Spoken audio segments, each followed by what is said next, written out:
Terceira parte, demonstração da equação de Van der Waals.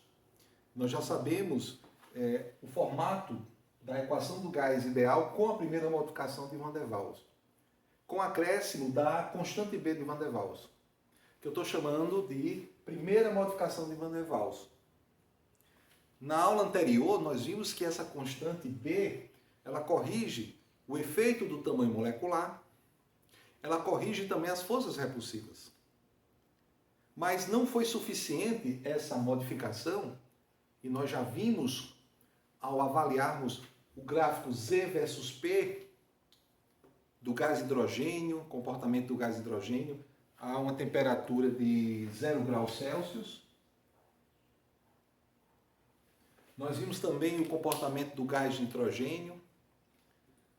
E essa primeira modificação representa satisfatoriamente uma parte da pressão para o comportamento do gás hidrogênio, que a gente vai ver daqui a pouco.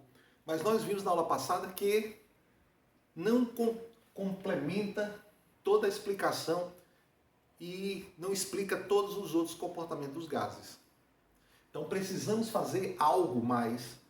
Van der Waals precisava fazer algo mais, propor algo mais, além da constante B, que resolveu a questão do efeito do tamanho molecular e das forças repulsivas.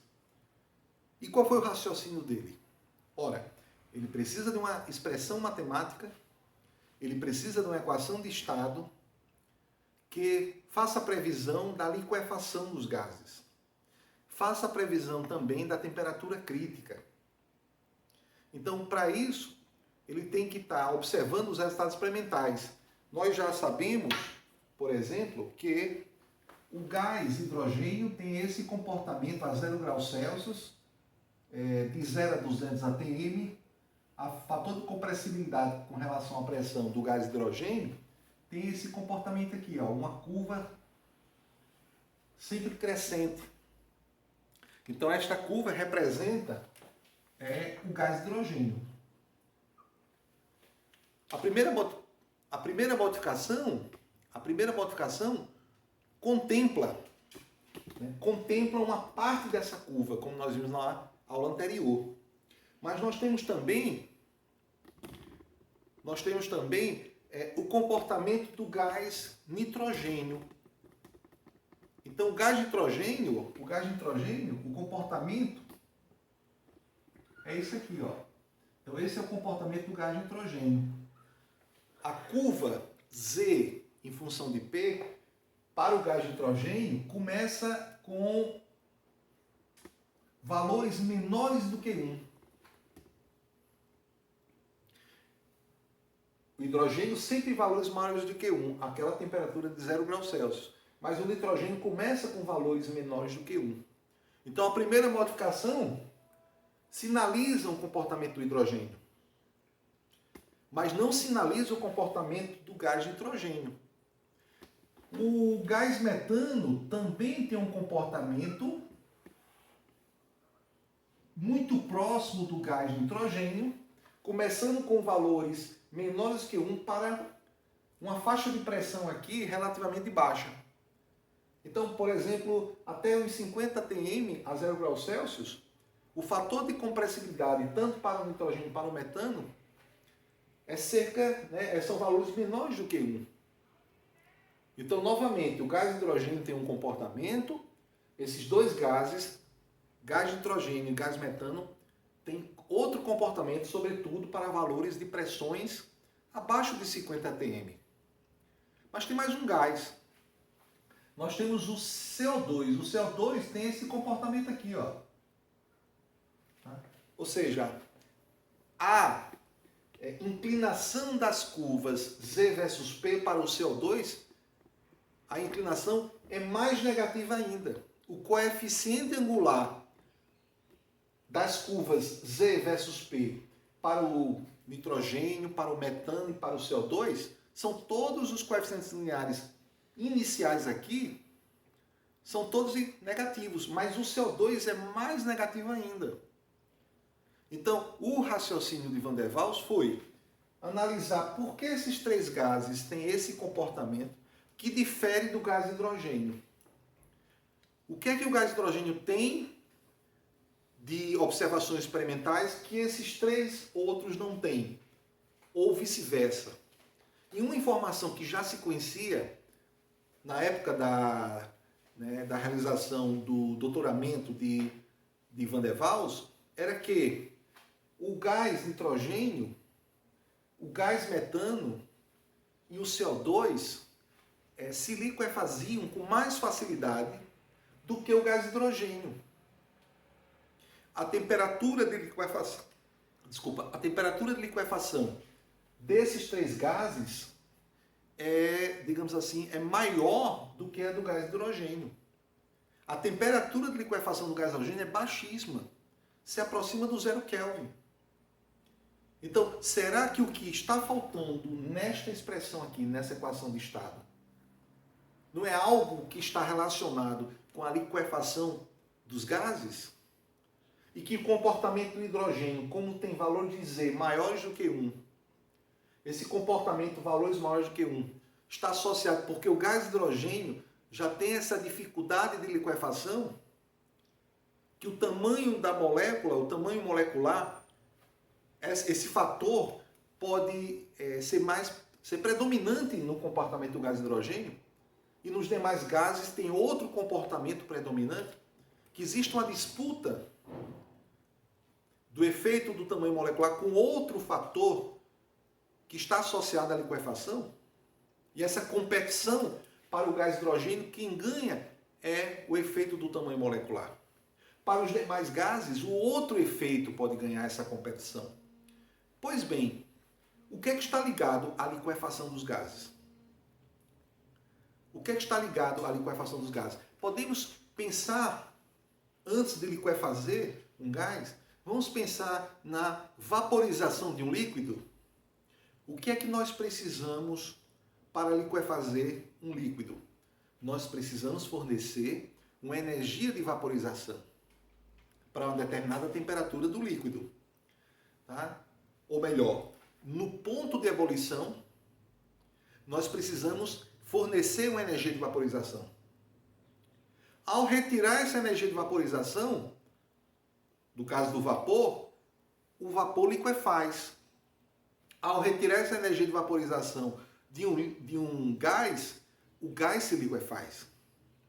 Então, a energia de vaporização pode estar associada a esse fator que está faltando no comportamento aqui, né, do metano, nitrogênio e CO2, esse fator que está faltando ser contemplado nesta equação. Então, que fator poderia ser esse?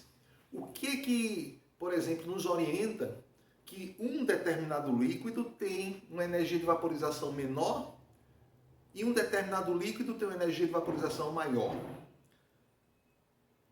As moléculas interagem, as moléculas se atraem. Então, quando nós temos, por exemplo, a água no estado líquido, por que a temperatura de ebulição é 100 graus Celsius a 1 atm, a 1 atmosfera? Porque as interações intermoleculares, as atrações entre as moléculas de água, têm uma determinada intensidade que, para romper essas forças atrativas, para liberar as moléculas gasosas, para liberar as moléculas de água no estado gasoso, melhor dizendo, precisamos de uma energia de vaporização. Precisamos de uma energia maior, porque essa interação pode ser mais forte, por exemplo, ou é mais forte do que o etanol. Quando eu tenho o etanol líquido, para que eu possa vaporizá-lo, eu vou precisar também fornecer uma energia de vaporização que é menor do que no caso da água. Então, as moléculas do etanol, quando comparadas com as moléculas da água, as forças atrativas entre essas moléculas são diferentes. A mesma coisa acontece com o gás nitrogênio. As moléculas de nitrogênio, elas se atraem com uma força diferente da do metano. Por isso que a temperatura de liquefação do nitrogênio é diferente do metano. Que inclusive essas interações também são associadas à geometria molecular. São associadas aos tipos de ligação química. Então são as interações intermoleculares que naquela época não eram ainda observadas, não tinham nenhuma proposta, né, nessa questão de entender que as moléculas se atraíam. Então, Van der Waals propõe acrescentar nesta expressão aqui algo associado a essas forças atrativas e que talvez possa explicar o comportamento do gás de nitrogênio, do gás metano e CO2, que são comportamentos que diferem, digamos assim, de forma até acentuada do gás de hidrogênio. Se isso tiver certo, as forças atrativas desses gases aqui são mais intensas do que a força atrativa que acontece nas moléculas do gás de hidrogênio. Então, qual foi a proposta que Van der Waals fez? Vamos ver. Olha que interessante. Primeiro, eu vou escrever essa expressão aqui isolando a pressão. Porque essas forças atrativas, se elas existem, podemos associar essas forças atrativas à pressão. Porque nós sabemos que pressão e força são grandezas diretamente proporcionais. Então, para colocar a pressão, né, ou seja, para colocar a força nesta expressão aqui, eu posso colocar essa força em função da pressão. Vamos ver como é que acontece isso. Ora, passando a constante B de Van der Waals para o primeiro membro, nós temos volume molar menos B é igual a quem? A RT sobre P. Nós temos aqui uma proporção, nós temos aqui um produto igual a esse outro produto. Produto dos meios igual ao produto dos extremos. Então, como aqui é um produto, a ordem dos fatores não altera o produto. Então, o P pode ser escrito aqui. O RT aqui fica aqui esperando os acontecimentos. E o volume molar menos a constante P de Van der Waals, que tem grandeza também de volume molar, vem aqui para o denominador. Tá? Então, passei o P para o primeiro membro aqui, para o numerador, e o volume molar menos B para o denominador. Tá? Esta expressão aqui é uma maneira de escrever a equação do gás ideal com a primeira modificação de Van der Waals, né, de uma outra maneira, expressando aqui a pressão. Tá bom? Esta expressão aqui, ela precisa ser complementada considerando essas forças atrativas que podem estar por trás exatamente desse comportamento desses três gases. E para entender como trazer algo de força atrativa e colocar aqui nessa expressão, vamos pensar no esquema da seguinte forma. Imagine aqui um recipiente, e nesse recipiente, vamos pensar aqui que temos dois elementos de volume. Temos um elemento de volume aqui, temos um elemento de volume aqui.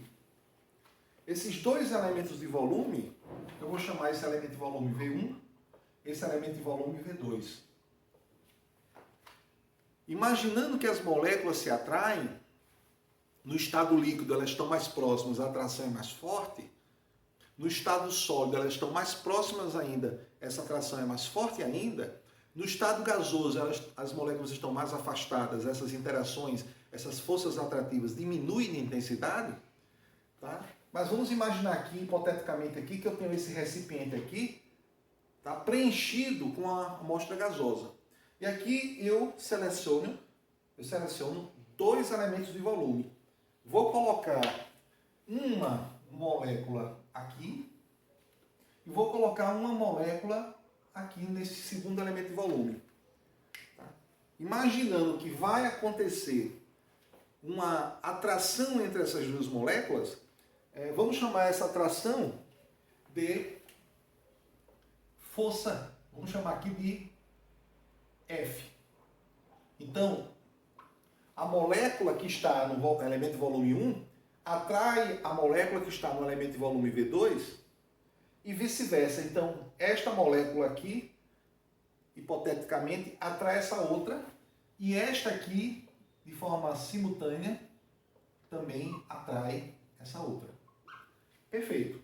Ora, imaginando que essas forças atrativas, elas são diretamente proporcionais à quantidade de moléculas, quanto mais moléculas nós temos, quanto maior o número de moléculas, temos uma força atrativa maior, existe uma relação de proporcionalidade, quando se coloca aqui a segunda molécula, no elemento de volume 1 aqui, tá? Então, olha o que a gente vai fazer, ó. Duas moléculas, tá? Então, uma molécula em V1 mais uma molécula em V2, no elemento de volume V2. Quando acontece isso, vamos entender que existe uma força de intensidade F. Quando são colocadas duas moléculas em V1 e mantém uma molécula em V2, a força duplica. Então a força atrativa é diretamente proporcional à quantidade de moléculas interagindo.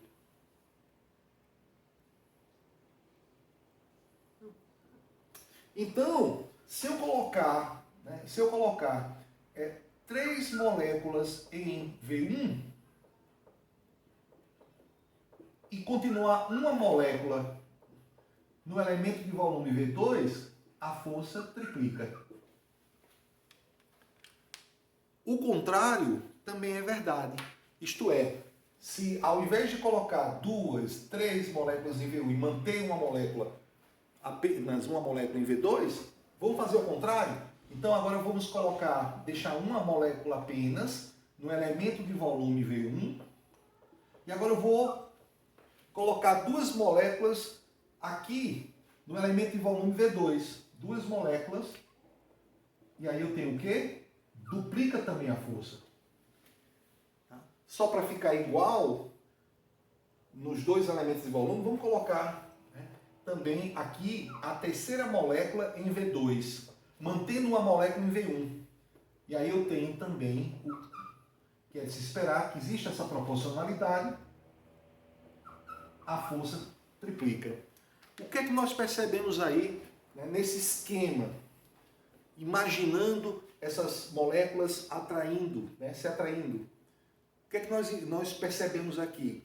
Que a força atrativa é diretamente proporcional à concentração do elemento de volume V1. A força atrativa é diretamente proporcional à concentração 1. Então, quanto maior a concentração aqui, a força cresce também proporcionalmente. A mesma coisa acontece quando essa força ela cresce proporcionalmente também à concentração aqui do elemento de volume V2, ou seja, a concentração 2. Quanto maior o número de moléculas no elemento de volume V2, maior a intensidade da força. Se eu duplicar a quantidade aqui, duplica a força. Se eu triplicar a quantidade aqui, triplica a força. Mas qual é a concentração num determinado espaço aqui, numa determinada região desse recipiente? Qual é a concentração em outra região aqui desse recipiente? E assim por diante. É a mesma. Essa questão do elemento de volume V1 e V2 só foi para criarmos esse raciocínio. Nós podemos dizer que a concentração 1 é igual à concentração 2, quando eu tenho um recipiente e está preenchido com gás nitrogênio, por exemplo. A concentração do gás nitrogênio, como o gás ocupa todo o espaço, então a concentração é a mesma em qualquer local, em qualquer lugar. Então C1 é igual a C2, que eu vou chamar de C. Então onde tem aqui C1 eu posso chamar de C. Onde tem aqui C2 eu posso chamar de C. Então eu posso dizer que a força, se é diretamente proporcional a C1 e é diretamente proporcional a C2, é diretamente proporcional ao produto C1 vezes C2. Concorda? Mas C1 e C2 são iguais. Então a força é diretamente proporcional a C vezes C. Portanto, acabamos de descobrir que se existir uma atração entre as moléculas de um gás, de um líquido, de um sólido, essa força atrativa é diretamente proporcional ao quadrado da concentração. Ó. E esta situação aqui tem que ser acoplada a esta expressão aqui, para que contemple nessa equação de estado a força atrativa, para depois avaliarmos se realmente resolve o problema do gás de nitrogênio, do metano e do CO2. Vamos fazer isso? Ora, se a força é diretamente proporcional ao quadrado da concentração, nós sabemos, tá, que a pressão é diretamente proporcional à força. E a força é diretamente proporcional ao quadrado da concentração. Portanto, a pressão que existe aqui dentro, ocasionada, por exemplo, a pressão produzida pela força de atração, essa pressão aqui não é a pressão total aqui do sistema. Não é a pressão interna aqui, não. Essa pressão que eu estou dizendo que é diretamente proporcional à força atrativa é a pressão que surge, que vai surgir por conta das forças atrativas. Então, se essas forças atrativas aqui estão puxando as moléculas, tá? As moléculas que, na iminência de colidir aqui nas paredes, essas forças atrativas vão causar uma diminuição de pressão, essa pressão que será diminuída é essa aqui. Portanto, eu vou chamar essa pressão de P'. Então, essa P' é a pressão que essas forças atrativas aqui vão provocar, né, vão produzir para diminuir a pressão total. Que pressão total? Essa pressão que nós temos aqui, ó. Essa pressão aqui, caso exista força atrativa, essa pressão está superestimada. Porque as forças atrativas vão diminuir essa pressão aqui, ó, superestimada. E a diminuição é esse P'.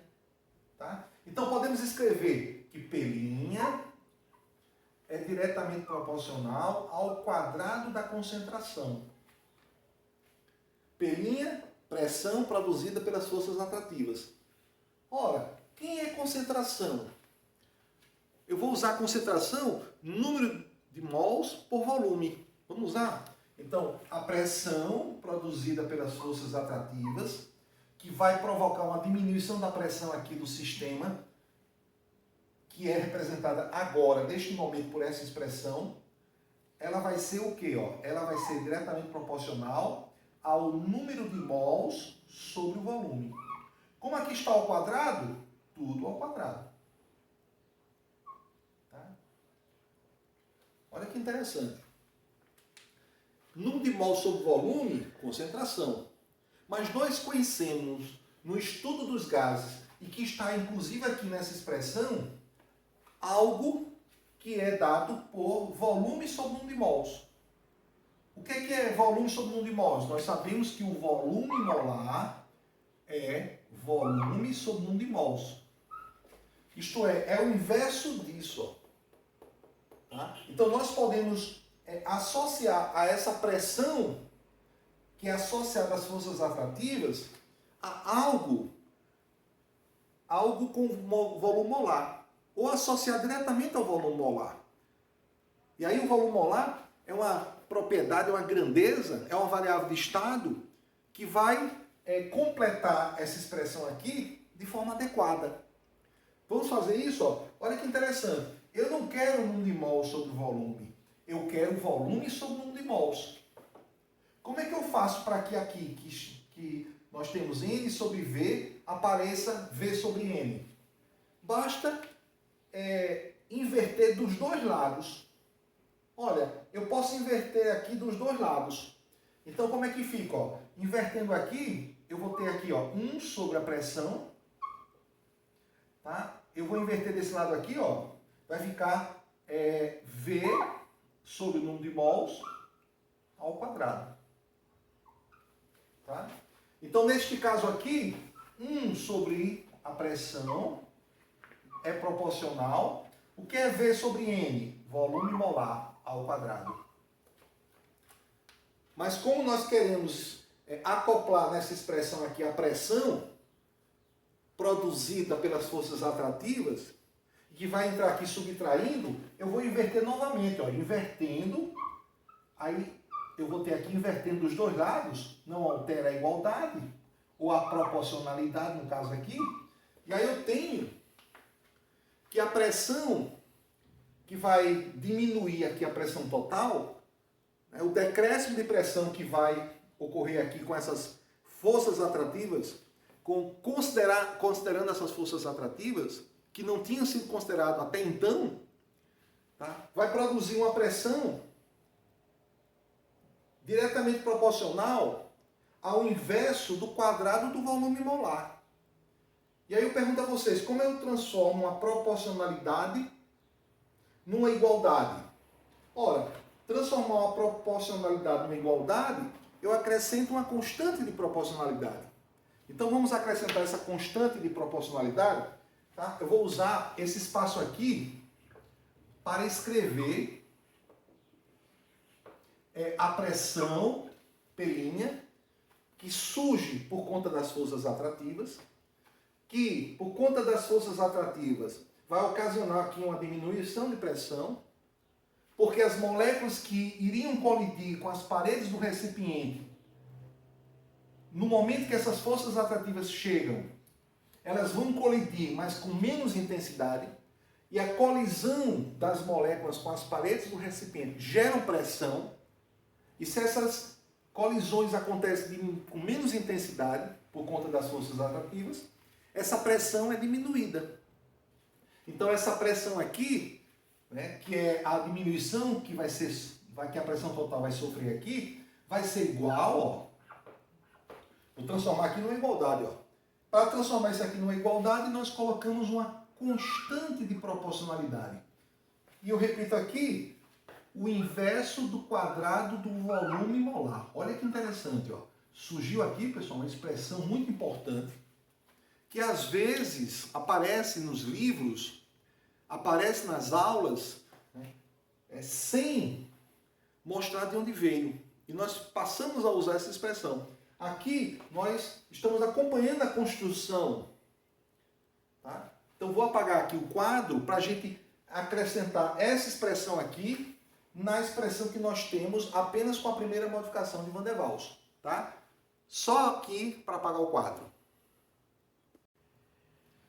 Portanto, esta expressão aqui, que é a expressão com a primeira modificação de Van der Waals, que contempla apenas o tamanho molecular, as forças repulsivas, ela vai precisar receber aqui um fator, né, ou uma parte aqui, que vai contemplar as forças atrativas. E nós já sabemos que o que ela vai receber é uma pressão, e que vai ser uma pressão que vai diminuir a pressão superestimada que essa expressão apresentava. E que não contempla, por exemplo, o comportamento dos demais gases aqui, com exceção do hidrogênio. Isto é, nós vamos precisar aqui, ó, subtrair uma pressão, onde essa pressão aqui surgiu, essa diminuição surgiu aqui, ó, tá? Com as forças atrativas, ó. Essa diminuição está associada às forças atrativas. E nós acabamos de demonstrar que essa pressão P' é dada por uma constante de proporcionalidade multiplicado pelo inverso do quadrado do volume molar.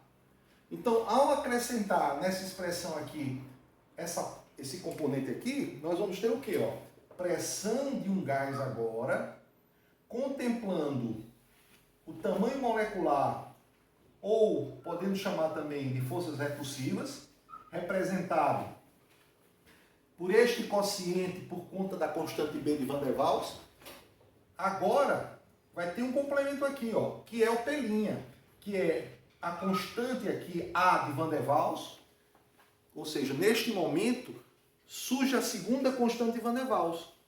Surgiu já aqui, que a gente vai falar sobre ela, mas eu estou falando na equação aqui, ó, surge aqui a segunda equação, ou melhor, a segunda constante de Van der Waals, e aqui eu tenho um volume molar, ó. Tá? Então, esta equação é a famosa equação de Van der Waals, que foi apresentada na tese de doutorado em 1873 por Johannes Diederik van der Waals, que depois ganhou o prêmio Nobel. Então, a tese de doutorado que ele defendeu na Universidade de Leiden, na Holanda, ele apresentava essas novidades, essas duas constantes, e além disso, apresentava dois fatores que o modelo do gás ideal não contemplava, que era o efeito do tamanho molecular, então esta parte da equação, ela contempla agora o efeito do tamanho molecular,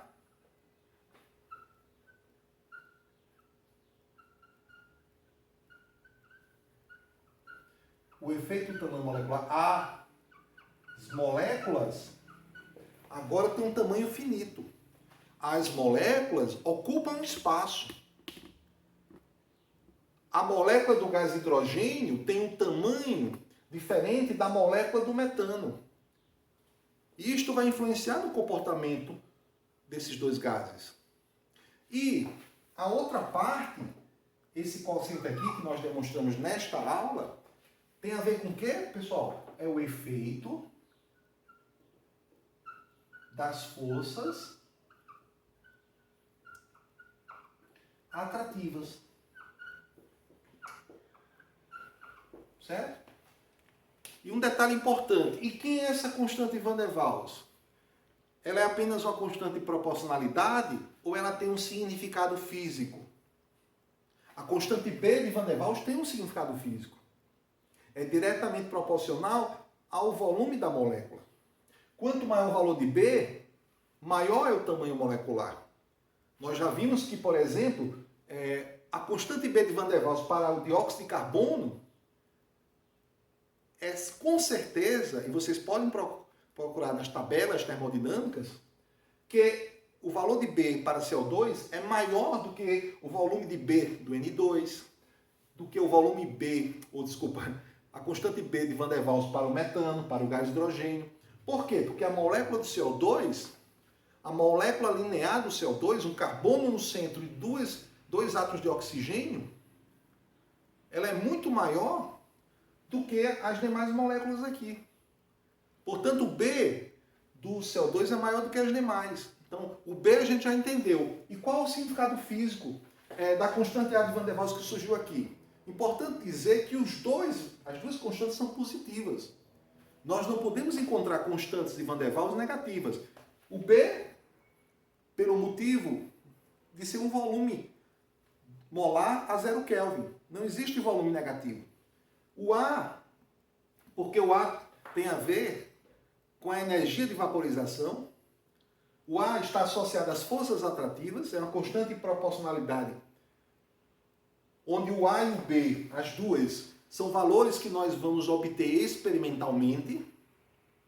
Então, nas tabelas termodinâmicas, nós temos os valores de B e os valores de A, e o valor de A está associado à energia de vaporização, porque quanto maior a força atrativa, mais energia de vaporização eu vou ter que fornecer para poder soltar as moléculas que estão, por exemplo, no estado líquido, numa rede de ligação de hidrogênio, como acontece com a molécula da água, ou em outros tipos de interações de polo-dipolo, por exemplo, interações fracas de Van der Waals.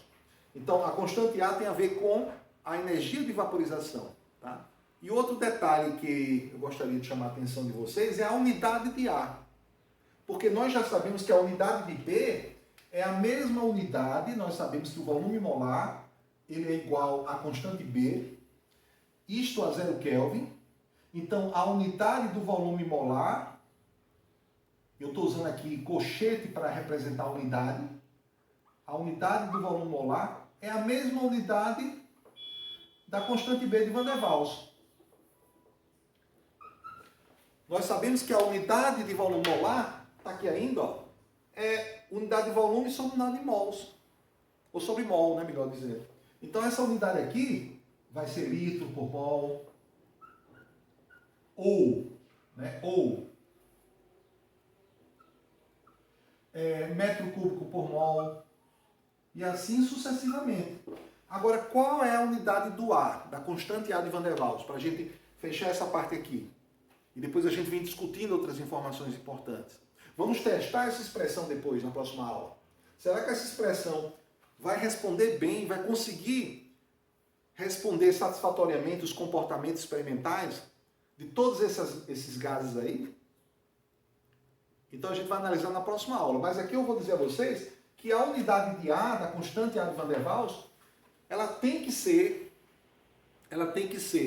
estudada a partir dessa expressão aqui, ó, que foi aqui que ela surgiu. Tá? Nós encontramos que esta pressão P' era diretamente proporcional ao inverso do quadrado do volume molar, não foi isso?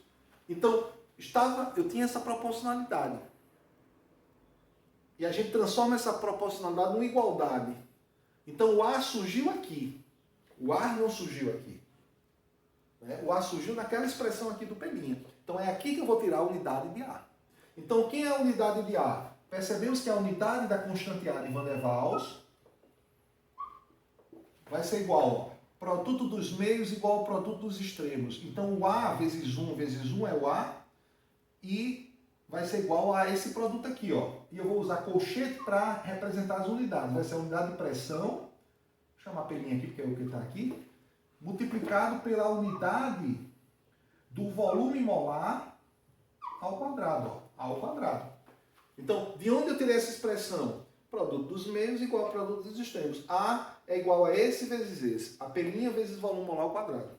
Coloquei os colchetes, onde eu vou ler unidade da constante A de Van der Waals é igual a unidade da pressão multiplicada pela unidade do volume molar ao quadrado. Vou mostrar aqui qual seria a unidade no sistema internacional. Então, no sistema internacional, isso já foi questão, pessoal, de concurso público, isso já foi questão de seleção de mestrado, isso já foi questão de prova, tá? E aí o aluno, quando ele conhece toda essa construção, ele responde facilmente. Ele entende o que está fazendo. Então, qual é a unidade de pressão no sistema internacional de unidades? É o Pascal. Qual a unidade de volume molar no sistema internacional? Metro cúbico por mol. Metro cúbico por mol. Aí tudo isso está ao quadrado. Então, ao quadrado. Então, sem muita dificuldade, a unidade da constante A de Van der Waals vai ser igual a Pascal, metro cúbico ao quadrado. Potência, aqui ó, potência de potência, multiplica, né? Então vai ser metro, 3 vezes 2, 6. Dividido, ó, mol ao quadrado. Mol ao quadrado. Mol ao quadrado, tá? Ou, se preferir, Pascal, metro à sexta, mol. Como está mol ao quadrado no denominador, sobe mol menos 2. Pronto. Então, quando nós encontrarmos tabelas com valores das constantes B, né, A e B de Van der Waals, se for sistema internacional, lá vamos encontrar metro cúbico por mol e lá vamos encontrar Pascal, metro à sexta, mol menos 2. Até a próxima aula.